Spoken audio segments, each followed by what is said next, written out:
Hello everyone, welcome back to my channel. మైదా కానీ egg కానీ షుగర్ కానీ లేకుండా ఇలా బనానా ఓట్స్ కేక్ ప్రిపరేషన్ చేసుకుందాం హెల్తీగా. సో దీనికోసం ముందుగా ఒక 2 బనానాస్ తీసుకున్నాను. దాన్ని ఫోక్తో కానీ మ్యాషర్తో కానీ మ్యాష్ చేసుకోవాలి. ఇందులోకి 4 స్పూన్స్ బెల్లం పౌడర్ వేసుకోవాలి. 4 టేబుల్ స్పూన్ పెద్ద స్పూన్తో వేసుకుంటున్నాను. సో బెల్లం పౌడర్ లేదు అంటే దాని తురుముని మీరు 1 or 2 స్పూన్స్ వాటర్తో కరిగించుకొని యాడ్ చేసుకోవచ్చు. తర్వాత 4 టేబుల్ స్పూన్స్ గోధుమ పిండి, 4 టేబుల్ స్పూన్స్ ఓట్స్ పిండి వేసుకోవాలి. సో ఓట్స్ ఫ్లోర్ అంటే మీరు ఓట్స్ని తీసుకొని గ్రైండ్ చేసుకొని వేసుకోవచ్చు.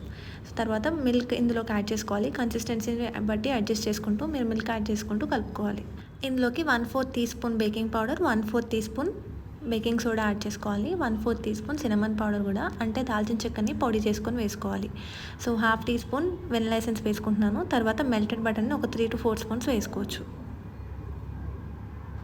సో ఇదంతా విస్కర్తో కానీ స్పాచులాతో కానీ ప్రాపర్గా కలుపుకోవాలి.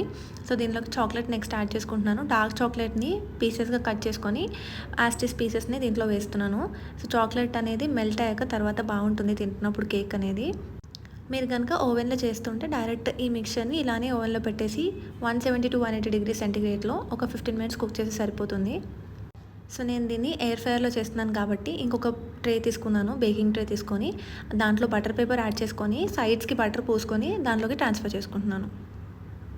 దీనిపైన డార్క్ చాక్లెట్ చిప్స్ అనేది లేయర్ చేసుకొని దీన్ని ఆల్రెడీ ప్రీహీట్ చేసుకున్న ఎయిర్ ఫ్రైయర్లోకి ట్రాన్స్ఫర్ చేస్తున్నాను. ఎయిర్ ఫ్రైని 180 degreesలో ఒక 5 to 6 minutes హీట్ చేసుకొని దాంట్లోకి ఇది ప్లేస్ చేసుకొని సేమ్ 175 to 180 degreesలో ఒక 12 to 15 minutes బేక్ చేసుకుంటే సరిపోతుంది. కేక్ అనేది కుక్ అయిందా లేదా అని చెప్పేసి మీరు ఫోక్తో చెక్ చేసుకోవచ్చు. ఫోక్ని కేక్లోకి వచ్చితే అది బయటకు తీసినప్పుడు దానికి ఏ స్టిక్ అవ్వకుండా డ్రైగా వస్తే కేక్ అంతా బేక్ అయిపోయినట్టు.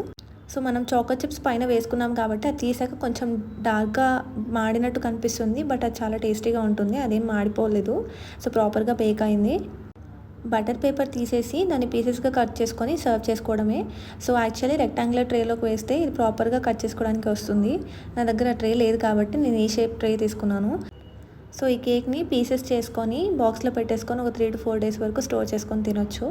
సో అంతేనండి, ఈజీగా ఇంట్లోనే మీరు ఈవెన్ ఎయిర్ ఫ్రైయర్ లేకున్నా అవెన్ లేకున్నా ఒక బౌల్ పెట్టుకొని దాంట్లోకి సాల్ట్ వేసి ఒక స్టాండ్ పెట్టుకొని దాని మీదకి ఈ ట్రే కానీ ఇంకేదైనా చిన్న గిన్నెలో కానీ వేసుకొని కేక్ని పెట్టుకుంటే ఒక 15 to 20 minutesలో కుక్ అయిపోతుంది. ఈజీగా చేసేసుకోవచ్చు.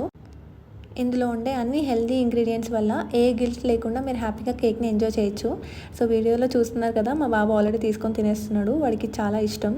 సో అంతేనండి. Thanks for watching this video and also subscribe to my channel Vini vlogs. Keep smiling, take care and bye bye.